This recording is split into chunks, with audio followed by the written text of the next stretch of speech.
First of all आप सबको मेरी तरफ से नमस्कार। आप सबका मेरे इस चैनल पर आने पर स्वागत है। हम अपने इस चैनल पर 11th और 12th केमिस्ट्री को बड़े इजी लैंग्वेज में डिस्कस करते हैं और इसी सीक्वेंस में हमने जो हमारा चैप्टर स्टार्ट कर रखा है वो है chapter 7 of the 12th chemistry, name is P block elements. चलिए इस पी ब्लॉक एलिमेंट्स के कुछ इंपॉर्टेंट टॉपिक्स हम आज डिस्कस करते हैं। चलिए शुरू करते हैं।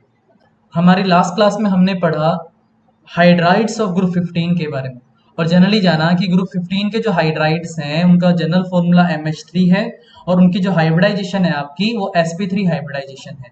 और उसके साथ साथ जो स्टेबिलिटी है इन हाइड्राइड्स की वो डाउन द ग्रुप जाने पर डिक्रीज हो जाती है, बिकॉज जो MH बॉन्ड लेंथ है वो डाउन द ग्रुप जाने पर इंक्रीज हो जाती है, जिस बॉन्ड लेंथ के इंक्रीज हो जाने से जो बॉन्ड की डिसोसिएशन एनर्जी है वो on moving down the group decrease हो जाती है।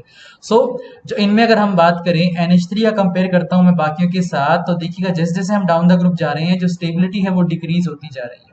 अब बात आती है जब बॉइलिंग पॉइंट की, तो इसमें मैंने ये बताया था कि जितनी ज्यादा वंडरवाल फोर्स ऑफ अट्रैक्शन का मैग्नीट्यूड रहेगा उतना ही ज्यादा बॉइलिंग पॉइंट रहेगा। और वंडरवाल फोर्स का जो मैग्नीट्यूड है, जो इंटरमोलिकुलर फोर्सेस का एक टाइप है, वो डाउन द ग्रुप जाने पर उसका मैग्नीट्यूड इंक्रीज करता है। क्यों इंक्रीज करता है? क्योंकि साइज बढ़ता है आपका सेंटर एटम का, साइज बढ़ने से नंबर ऑफ इलेक्ट्रॉन भी साथ में बढ़ते हैं, तो इंस्टेंटेनियस डाइपोल्स बनने की पॉसिबिलिटीज भी बढ़ जाती है। अगर डाउन द ग्रुप जाने पर आपका वंडरवाल फोर्स का मैग्नीट्यूड बढ़ेगा तो नॉर्मल सी बात है कि बॉइलिंग पॉइंट भी आपका इंक्रीज होगा। तो जनरली देखें, अगर आप ऊपर से नीचे जाने पर ग्रुप 15 में आपका वंडरवाल फोर्स का जो मैग्नीट्यूड है वो इंक्रीज करता है, तो सबसे कम आपका NH3 का बॉइलिंग पॉइंट होना चाहिए और सबसे ज्यादा BiH3 का होना चाहिए।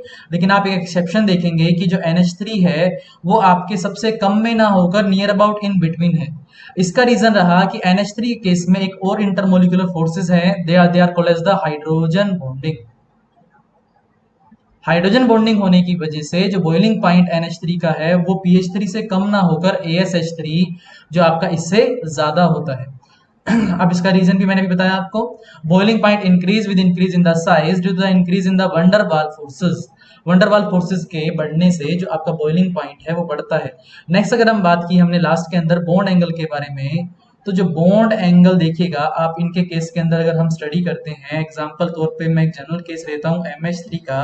एक इसके अंदर एक आपका लोन पेयर ऑफ इलेक्ट्रॉन है, there is a repulsion between the lone pair and the bond pair of electron, that's why, जिसकी वजह से क्या है ये एक आपके 3 डायमेंशनली अरेंज हो जाते हैं। अब हम बात कर रहे हैं इन बॉन्ड पेयर इलेक्ट्रॉन्स की। ये जो बॉन्ड पेयर इलेक्ट्रॉन्स हैं ये कितना आपके सेंट्रल एटम के नजदीक होंगे, जो कि हमने लास्ट टाइम पढ़ा था इलेक्ट्रोनेगेटिविटी की वैल्यू से, कि जो इलेक्ट्रोनेगेटिविटी की वैल्यू है सेंट्रल एटम की वो जितनी ज्यादा होगी ये बॉन्ड पेयर के इलेक्ट्रॉन उतने ही इसके पास होंगे, और जितने ही इलेक्ट्रॉन इसके पास होंगे उतना ही इन बॉन्ड पेयर ऑफ इलेक्ट्रॉन के बीच में रिपल्शन ज्यादा होगा और बॉन्ड एंगल भी ज्यादा होगा। इसीलिए देखिए n की इलेक्ट्रोनेगेटिविटी सबसे ज्यादा है, तो इसी केस में बॉन्ड एंगल, तो एंगल दिस एंगल, ये जो बॉन्ड एंगल है ये सबसे ज्यादा है।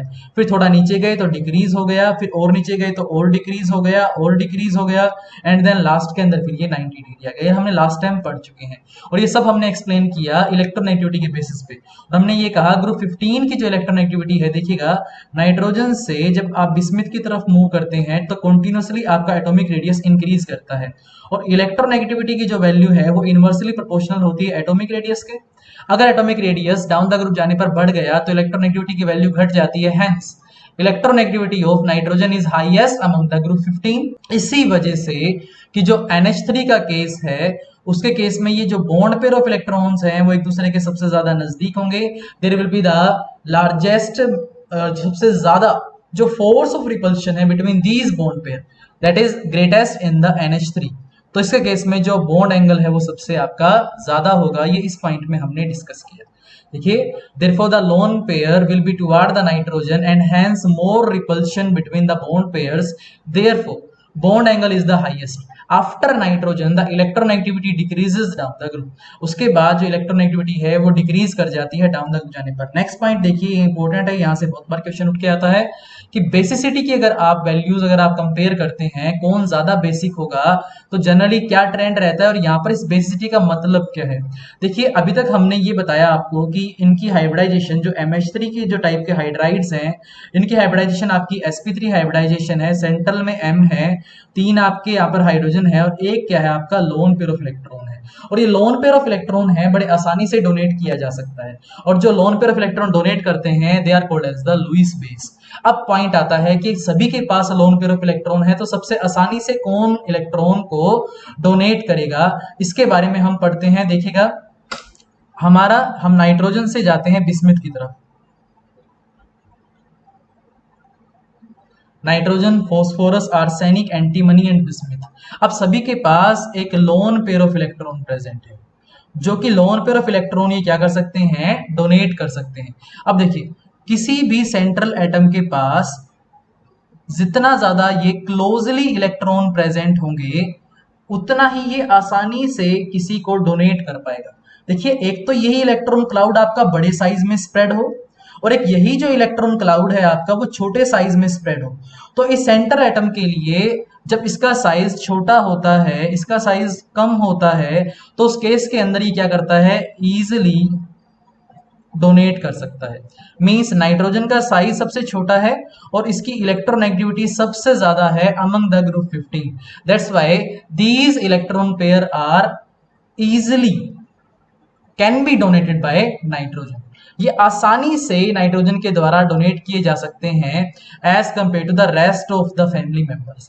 सो नीचे जाने पर साइज बढ़ता है और electronegativity of center atom decrease हो जाती है। That's why tendency to donate these lone pair of electron decreases on moving down the group, and this tendency is maximum for NH3। ये टेंडेंसी जो है आपकी, मैंने अभी बताया, जितने ज्यादा साइज छोटा होगा सेंटर एटम का और उसके पास ये इलेक्ट्रॉन अवेलेबल होंगे, ये इलेक्ट्रॉन क्लाउड उसके पास होगा due to the greater electronegativity, more easily वो क्या कर पाएगा, डोनेट कर पाएगा। देखिए, this is because the lone pair of electrons are concentrated more on the nitrogen and hence the basicity will be maximum in the case of NH3. It will decrease down the group as the electronegativity decrease down the group. और नीचे जाने पर इसकी value क्या हो जाएगी, आपकी decrease हो जाएगी, कम हो जाएगी, बिकॉज डाउन द ग्रुप जाने पर आपकी इलेक्ट्रोनेगेटिविटी की वैल्यू भी क्या हो जाती है, डिक्रीज हो जाती है। नेक्स्ट देखिएगा, नेक्स्ट पॉइंट हम पढ़ेंगे रिड्यूसिंग पावर के बारे में। The reducing power of hydrides increases down the group. जब हम बात करते हैं कि ये सारे रिड्यूसिंग पावर शो करते हैं, देखिए ये जितने भी आपके हाइड्राइड्स हैं हैविंग जनरल फॉर्मूला MH3, इनके केस के अंदर there are 3 bonds between the M and H, और इन बॉन्ड्स को अगर आप ब्रेक डाउन करते हैं तो ये हाइड्रोजन प्रोवाइड करते हैं। ये हाइड्रोजन क्या कर सकती है, फिर किसी को रिड्यूस कर सकती है, means they act as a reducing agent. अगर ये किसी को रिड्यूस कर सकते हैं तो एक नॉर्मल सी बात देखिएगा, ये बॉन्ड जितना वीक होगा उतने ही आसानी से जो हाइड्रोजन है वो डोनेट किया जा सकता है, जो H+ है वो डोनेट किया जा सकता है, और उतने ही आसानी से किसी को रिड्यूस कर सकता है। तो देखिए, जब आप on moving down the group जाते हैं तो साइज, बॉन्ड साइज बढ़ जाता है और बॉन्ड डिसोसिएशन एनर्जी डिक्रीज हो जाती है। That's why the reducing power of the hydrides increase down the group. The reducing power of hydrides it increase down the group due to decrease in the bond dissociation energy. जब आप ऊपर से नीचे जाते हैं, नाइट्रोजन से bismuth की तरफ जाते हैं, तो ये जो MH बॉन्ड लेंथ है, ये MH बॉन्ड लेंथ बढ़ती है, जिसकी वजह से इसकी स्ट्रेंथ कम हो जाती है, बॉन्ड डिसोसिएशन एनर्जी कम हो जाती है और आसानी से बॉन्ड ब्रेक होता है। और जब बॉन्ड आसानी से ब्रेक होता है तो क्या कहते हैं हम, कि ये मोर रिड्यूसिंग पावर आपका शो करता है। तो सबसे ज्यादा जो NH3 है, मतलब NH3 से जब आप नीचे जाएंगे तो NH3 से BiH3 की जाते हो, जो आपकी रिड्यूसिंग पावर है वो बढ़ती रहेगी कंटिन्यू। नेक्स्ट जो हमने पढ़ना है वो है reactivity toward oxygen, means compounds of the group 15 with oxygen. तो ऑक्सीजन के साथ जब ये कंपाउंड बनाएंगे तो हम उन्हें कहेंगे ऑक्साइड। तो ग्रुप 15 के एलिमेंट पहले तो किस जनरल फॉर्मूला के आपके ऑक्साइड बनाते हैं, तो एक तो है आपका they form the trioxide having formula M2O3 and penta oxide having formula M2O5।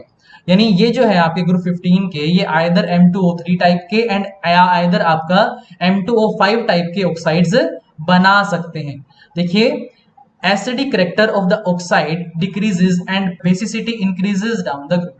जब हम बात करते हैं, हमने प्रीवियस क्लासेस में भी पढ़ा कि जो मेटल के ऑक्साइड्स होते हैं they are basic in nature, and non metal के ऑक्साइड होते हैं वो एसिडिक नेचर के होते हैं। और जनरली अगर मैं आपको ट्रेंड बताऊं किसी भी ग्रुप के अंदर, किसी भी हमारे पीरियड टेबल के किसी भी ग्रुप के अंदर, तो टॉप से बॉटम में जाने पर जो आपका एटॉमिक रेडियस है वो इंक्रीज करता है। एटॉमिक रेडियस के इंक्रीज हो जाने से मेटेलिक करैक्टर बढ़ता है, और मेटेलिक करैक्टर के बढ़ जाने से जो बेसिक करैक्टर है वो इंक्रीज कर जाता है। तो अगर आप ऊपर से नीचे किसी भी, अगर आप ऑक्साइड के केस में बात करते हैं किसी भी ग्रुप के अंदर, तो जनरली अगर मैं बात करूं तो टॉप से बॉटम जाने पर एसिडिक करैक्टर कम हो जाता है और बेसिक करैक्टर इंक्रीज हो जाता है। तो सेकंड पॉइंट में हमने यही बात की है, acidic character of the oxide decreases and basic character increases down the group due to the increase in the metallic character and increase in the atomic radius। atomic radius बढ़ेगा, metallic character बढ़ेगा, जिससे आपका basic character क्या हो जाएगा, increase हो जाएगा। देखिए एक पॉइंट ले पढ़ते हैं इसके अंदर, this is because the size of nitrogen is very small, it has strong positive field in a very small area, therefore it attracts the electrons of water, the OH bond to itself and release H positive ion easily. यानी अगर हम बात करते हैं कि जो आपका nitrogen के केस के अंदर, नाइट्रोजन के ऑक्साइड्स के केस के अंदर, तो उसके ऊपर क्या है, इसकी इलेक्ट्रॉनिगेटिविटी ज्यादा है, साइज छोटा होने की वजह से, तो वाटर के क्या कर सकता है, वो इलेक्ट्रॉन पेयर को अट्रैक्ट करवा सकता है, जिससे वहां से वो H पॉजिटिव रिलीज करवा सकता है और एसिड की तरह एक्ट कर सकता है। बेसिकली जो आपके नाइट्रोजन के ऑक्साइड है, यहाँ पर हमने बताया कि जो टॉप मोस्ट होंगे वो एसिडिक करैक्टर शो करेंगे, और जैसे नीचे जाएंगे आप एसिडिक करैक्टर कम होता जाएगा और बेसिक करैक्टर आपका बढ़ता जाएगा। देखिए as we move down the group the atomic radius increases, जैसे जैसे नीचे जाएंगे एटॉमिक रेडियस बढ़ेगा, hence the acidic character of the oxides decreases and basic character increases as we move down the group. Next देखिएगा, अब इसी के बारे में स्टडी करते हैं। Nitrogen, phosphorus, arsenic, antimony, bismuth, ये ग्रुप 15 के आपके एलिमेंट्स हैं। अब ये कैसे आपके एसिडिक करैक्टर शो करते हैं और कैसे आपका इनके ऑक्साइड बेसिक शो करते हैं, देखिएगा। Acidic character of the oxides of group 15 decreases and basic character increases down the group, and on moving down the group the atomic size increases, electronegativity decreases and metallic character increases। जो अभी मैंने पिछले आपकी slide में बताया था कि जो डाउन द ग्रुप जाने पर एटॉमिक रेडियस बढ़ता है, उससे आपका मेटालिक करैक्टर बढ़ता है, इसके बढ़ने से आपका बेसिक करैक्टर इंक्रीज होता है। Now all the elements form two type of oxide, A2O3 and A2O5। The oxides in the higher oxidation state of the element is more acidic than that of the lower oxidation state। यहां से question बहुत बार directly उठ के आ जाता है, किसी particular अगर एलिमेंट की आप M2O3 एंड M2O5 इन दोनों को कंपेयर करते हैं, सेंटर जो एलिमेंट है मान लीजिए वो आपका सेम रखते हैं, तो उसके केस में कौन सा ऑक्साइड ज्यादा एसिडिक होगा, तो जो ज्यादा आपकी ग्रेटर ऑक्सीडेशन स्टेट में प्रेजेंट है वो आपका क्या करेगा, ज्यादा एसिडिक करैक्टर शो करेगा। देखिए यहाँ पर मेटल आपका +3 ऑक्सीडेशन स्टेट में है, यहाँ आपका +5 ऑक्सीडेशन स्टेट में है, तो जो आपका +5 ऑक्सीडेशन स्टेट में एलिमेंट प्रेजेंट है वो आपका ज्यादा एसिडिक करैक्टर शो करेगा। तो इस क्वेश्चन को ध्यान रखिएगा, यहाँ से बहुत बार 1-2 मार्क्स में क्वेश्चन उठ के आ जाता है। Now the oxides of nitrogen and phosphorus are acidic, तो साइज कम हो जाने से मेटालिक करैक्टर कम होगा, मेटालिक करैक्टर कम होने से आपका एसिडिक करैक्टर ज्यादा होगा। एंड देखिएगा the oxides of Sb and As, arsenic और antimony are amphoteric, and oxides of bismuth are basic in nature because nitrogen से बिस्मिथ की तरफ जाने पर continuously रेडियस इंक्रीज करेगा, तो जो बेसिक करैक्टर है वो लगातार नीचे जाने पर इंक्रीज करेगा। तो जो स्टार्टिंग के जो दो मेंबर आए आपके नाइट्रोजन और फॉस्फोरस, उनके ऑक्साइड एसिडिक नेचर के हैं। जो नेक्स्ट जो दो आए आपके आर्सेनिक और एंटीमनी, उनके ऑक्साइड एम्फोटेरिक नेचर के हैं, और जो लास्ट जो बिस्मिथ आपका, उसके ऑक्साइड आपके बेसिक नेचर के हैं। नेक्स्ट हमें पढ़ना है अगला टॉपिक आपका ग्रुप 15 के केस के अंदर पी ब्लॉक में, रिएक्टिविटी टुवर्ड हैलोजेंस। मींस ये आपके ग्रुप नंबर 17 के साथ जब रिएक्ट करते हैं तो किस टाइप के कंपाउंड बनाते हैं। देखिएगा elements of group 15 form trihalides and pentahalides. जो ग्रुप 15 के एलिमेंट है वो आइदर ट्राईहैलाइड्स बनाते हैं या आपके पेंटाहैलाइड्स बनाते हैं। देखिए ट्राईहैलाइड्स के बारे में थोड़ा सा स्टडी करते हैं। These are the covalent compounds and become ionic on moving down the group. यानी ये क्या है, आपके कोवेलेंट कंपाउंड है और on moving down the group इनका आयनिक करैक्टर बढ़ जाता है, और इनकी हाइब्रिडाइजेशन आपकी sp3 है। sp3 के हिसाब से जो आपकी इनकी ज्योमेट्री है वो टेट्राहेड्रल है, और जो इनकी शेप होगी वो आपकी पिरामिडल शेप होगी। ऐसे ही जो आपके पेंटा हैलाइड्स होंगे, पेंटा हैलाइड्स की हाइब्रिडाइजेशन होगी आपकी sp3d एंड, और जो इनकी शेप होगी वो होगी ट्राइगोनल बाइपिरामिडल। देखिए इस हाइब्रिडाइजेशन के टॉपिक को थोड़ा सा डिटेल में डिस्कस कर लेते हैं। जो हमारे जो ये आपके ग्रुप 15 के एलिमेंट्स हैं, आइदर तो ये आपके ट्राई हैलाइड्स बना सकते हैं या आपके पेंटा हैलाइड्स बना सकते हैं। लाइक अगर हम फास्फोरस का एग्जांपल लेते हैं, फास्फोरस आपका लाइक PCl3 भी बना सकता है और PCl5 भी बना सकता है। अब अगर ये PCl3 बनाता है तो PCl3 के केस के अंदर देखिएगा फास्फोरस के आउटर मोस्ट इलेक्ट्रॉन्स कितने हैं, it is NS2 and NP3, 2 + 3 = 5। और क्लोरीन के आउटर मोस्ट है NS2 एंड NP5, 2 + 5 = 7। कितने क्लोरीन है, 3, तो 7 × 3 = 21। टोटल इलेक्ट्रॉन जानने के लिए इन दोनों को प्लस कर दिया, ये आ गया हमारे पास 26। अगर ये वैल्यू 8 तक आती तो हम इसे 2 से डिवाइड करते, और अगर ये वैल्यू 8 से ज्यादा है तो हम इसे 8 से डिवाइड करेंगे। जितने में भी जाता है उतने पे हम इसे कर देंगे। ये गया 3 पे 24 आया, और बच कितने गए आपके, 2। जो बचा उसे एक बार 2 से डिवाइड कर देंगे, आपका आ गया 1। वैल्यू मिली हमें 3 + 1 की, 3 + 1 = 4। और मैंने कल ही मैंने लास्ट क्लास में बताया था, अगर वैल्यू 2 आती है मीन्स sp हाइब्रिडाइजेशन, 3 आती है तो sp2, 4 आती है तो sp3, 5 आती है तो sp3d, 6 आती है तो sp3d2 एंड 7 आती है तो आपकी sp3d3। अब अगर आप PCl5 के केस में बात करते हैं, यहाँ देखिएगा 3 + 1 का मतलब क्या है, एक बार 3 आपके बॉन्ड पेयर ऑफ इलेक्ट्रॉन है, 1 आपके लोन पेयर ऑफ इलेक्ट्रॉन है। तो जो आप इसका स्ट्रक्चर बनाते हैं, सेंट्रल में अगर आप लाइक फॉस्फोरस रखते हैं, एक Cl यहाँ, एक Cl यहाँ, एक यहाँ पर, और एक लोन पेयर ऑफ इलेक्ट्रॉन यहाँ प्रेजेंट होगा। इसकी ज्योमेट्री टेट्राहेड्रल रहेगी और शेप आपकी पिरामिडल रहेगी। और जो आपका PCl5 है, PCl5 के देखिए दोबारा से phosphorus NS2 and NP3 5 electron, chlorine NS2 NP5, 5 और 2 7, 7 को 5 से मल्टीप्लाई करेंगे 35 आ गया, 35 + 5 = 40। अगर ये वैल्यू 8 से ऊपर है तो हम इसे 8 से डिवाइड करेंगे, ये गया 5 पे, और 5 का मतलब क्या है, हाइब्रिडाइजेशन आपका sp3d। sp3d होता है, देखिए सेंट्रल में आपका एक एटम है, 3 आपके इक्वेटोरियल और 2 एक्सियल बॉन्ड होते हैं, तो बीच में P है और यहाँ पर आपके सारे Cl है, मींस X लगा दिए मैंने आपको। The hybridization is trigonal bipyramidal, सारे के सारे bond pair of electron present है, कोई भी लोन पेयर ऑफ इलेक्ट्रॉन यहाँ पर प्रेजेंट नहीं। तो अभी हमने पढ़ा कि जो आपके MX3 टाइप के जो हैलाइड्स हैं ये आपके sp3 हाइब्रिडाइज होते हैं, और जो MX5 टाइप के हैं वो आपके sp3d यानी ट्राइगोनल बाइपिरामिडल जिनकी ज्योमेट्री शो करते हैं। देखिए अब एक इंपॉर्टेंट पॉइंट है आपका, they are Lewis acid because of the presence of vacant d orbitals. यानी ये जो आपके हैलाइड्स हैं इनके पास वेकेंट डी ऑर्बिटल होता है, जिन वेकेंट डी ऑर्बिटल्स के अंदर ये इलेक्ट्रॉन पेयर को एक्सेप्ट कर सकते हैं, और इलेक्ट्रॉन पेयर को एक्सेप्ट करने की वजह से फिर ये आपका लुईस एसिडिक कैरेक्टर शो करते हैं। देखिए कोई भी एग्जांपल अगर हम पढ़ लें, लाइक अगर हम पढ़ें PCl3 के केस के अंदर भी या PCl5 के केस के अंदर भी अगर हम पढ़ लेते हैं, देखिए PCl3 कैसे बना, जो फॉस्फोरस है इसकी आउटर मोस्ट इलेक्ट्रॉनिक कॉन्फ़िगरेशन है, it is NS2 and NP3। तो जो S है आपकी सबशेल उसमें 2 इलेक्ट्रॉन प्रेजेंट है, और जो P सबशेल आपकी उसके अंदर 3 इलेक्ट्रॉन प्रेजेंट है। अब यहाँ जो Cl था जिसकी आउटर मोस्ट इलेक्ट्रॉनिक कॉन्फ़िगरेशन आपकी NS2 एंड NP5 थी, इसके पास एक आपका ये ऑर्बिटल खाली था, इस एक ने क्या किया, यहाँ पर ओवरलैप किया, ऐसे ही नेक्स्ट वाले ने कर लिया और ऐसे ही नेक्स्ट, तो 3 आपके सिंगल कोवेलेंट बॉन्ड बन गए। लेकिन इसके बाद इसके पास क्या प्रेजेंट है, वेकेंट डी ऑर्बिटल प्रेजेंट है जिनमें कोई भी इलेक्ट्रॉन प्रेजेंट नहीं है, और इनमें ये इलेक्ट्रॉन पेयर को एक्सेप्ट करवा सकता है। इलेक्ट्रॉन पेयर को अगर ये एक्सेप्ट करवाएगा तो ये लुईस एसिड की तरह एक्ट करेगा। जैसे हमने पढ़ा था जो आपके NH3 हैं इनके पास लोन पेयर ऑफ इलेक्ट्रॉन है जो ये डोनेट कर सकते हैं, और जो डोनेट कर सकते हैं वो लुईस बेस की तरह एक्ट करते हैं। वैसे जो हैलाइड्स हैं आपके ये लुईस एसिड की तरह एक्ट करते हैं। ऐसे PCl5 के केस में हम पढ़ते हैं। अब जो फॉस्फोरस है again it is NS2 and NP3, तो जो आपका 2 इलेक्ट्रॉन यहाँ प्रेजेंट है और P में आपके 3 प्रेजेंट है, तो जितने आपके हाफ फील्ड ऑर्बिटल्स होते हैं उतने ही बॉन्ड बनते हैं, तो यहाँ पर 3 सिंगल कोवेलेंट बॉन्ड बन सकते हैं। लेकिन इसके पास क्या है, इसके बाद वेकेंट डी ऑर्बिटल्स प्रेजेंट है 5, तो ये इलेक्ट्रॉन यहाँ वाला ये इलेक्ट्रॉन यहाँ जंप कर जाएगा एक, तो एक इलेक्ट्रॉन यहाँ आ गया, यहाँ से एक कम हो गया।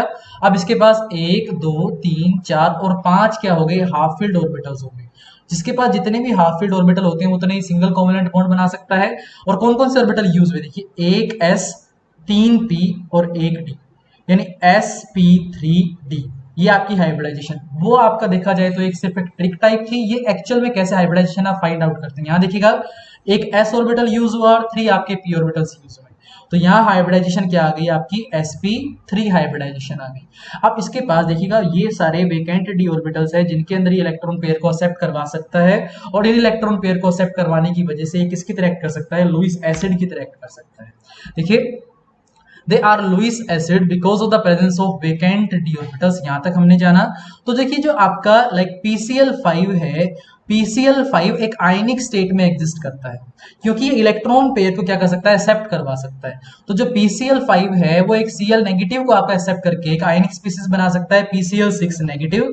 तो जो आपका PCl5 है आपका, it is ionic in the solid state and exists as PCl4 positive and PCl6 negative।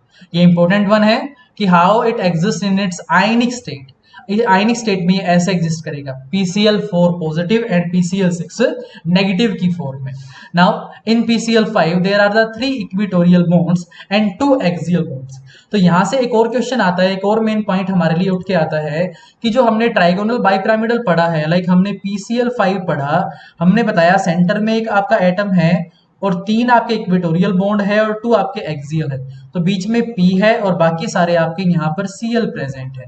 तो आप हमने बताया कि ये वाला जो बॉन्ड है ये 3, ये तो है आपके इक्वेटोरियल, और ये क्या है आपके एक अबोव द प्लेन और एक बिलो द प्लेन एक्सियल। आप मान के चलिएगा ये क्लोरीन 1, क्लोरीन 2 और क्लोरीन 3 ये है आपके on the plane of the paper, और ये जो Cl है ये आपका अबोव द प्लेन और नीचे वाला जो Cl है वो आपका बिलो द प्लेन है। तो हम ये पाते हैं कि जब इनकी बॉन्ड लेंथ को आप कंपेयर करते हैं तो जो इक्वेटोरियल बॉन्ड्स हैं ये वाले और ये जो एक्सियल बॉन्ड है, हम ये पाते हैं कि एक्सियल बॉन्ड्स आपके ये लॉन्गर होते हैं compare to the equatorial. Axial bond length ज्यादा होती है कंपेयर टू द इक्वेटोरियल। इसका रीजन है कि यहाँ पर 3 आपके क्या बॉन्ड प्रेजेंट है, इक्वेटर पे प्रेजेंट है, on the plane of the paper present है। ये जो आपके बॉन्ड पेयर ऑफ इलेक्ट्रॉन्स हैं, ये जो इन बॉन्ड पेयर ऑफ इलेक्ट्रॉन्स को क्या करेंगे, रिपेल करेंगे due to the repulsion between these bond pairs of electron. The axial bonds are greater in size compare to the equatorial, यानी ये जो आपके इक्वेटोरियल बॉन्ड है ये क्या होंगे, आपके छोटे होंगे as compare to the these bonds. देखिए तो axial bonds are longer than the equatorial bonds because of the greater repulsion from the equatorial bonds. अब क्वेश्चन है nitrogen does not form pentahalides, and answer है यहाँ पर it is due to the absence of vacant d orbitals. इसके पास vacant D orbital नहीं होता, इसलिए अपनी वैलेंसी को 3 से ज्यादा, जो कंबाइनिंग कैपेसिटी है उसको 3 से ज्यादा 5 की तरफ मूव नहीं कर सकता। तो ये आपका पेंटाहेलाइड्स आपका NCl5 ये आपका शो नहीं कर सकता, ये पेंटाहेलाइड्स आपका नहीं बना सकता। वीडियो के लिए इतना ही। अगर आपको मेरी वीडियो अगर अच्छी लगी हो, इंफॉर्मेटिव लगी हो, तो प्लीज मेरी वीडियो को लाइक करिएगा, अपने फ्रेंड्स के साथ शेयर करिएगा और मेरे चैनल को सब्सक्राइब करिएगा। और मेरी वीडियो को लास्ट तक देखने के लिए आप सभी का धन्यवाद। Thanks for watching.